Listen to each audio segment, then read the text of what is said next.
আসসালামু আলাইকুম আমার হোমিওপ্যাথিক বন্ধুরা। হোমিও ঔষধটা একটা আধুনিক প্যাথি, হোমিওপ্যাথি সদৃশ বিধান। প্রত্যেকটা ঔষধ তার একটা পিকচার আছে, ছবি আছে, একটা চিত্র আছে। সেই চিত্র রোগীর ভিতরে পাইতে হইবে। রোগী যেটা আমাদেরকে দেয় সেইটা হলো রোগী যেটা আমাদেরকে দেয় সেটা হচ্ছে রোগের পিকচার, রোগের ছবি।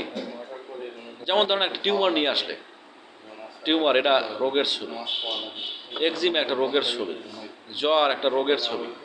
এই ছবি দেয় কেরা? এই ছবিগুলো আমাদের দেয় কেটা দেয়? রোগীরা দেয়। কিন্তু আমরা রোগীর থেকে ডিরেক্ট পিকচার কী পাই? টিউমার নিয়ে আসলে কিন্তু তার পাই মাইল্ড টেম্পারমেন্ট, অল্পতেই হাসি কান্না,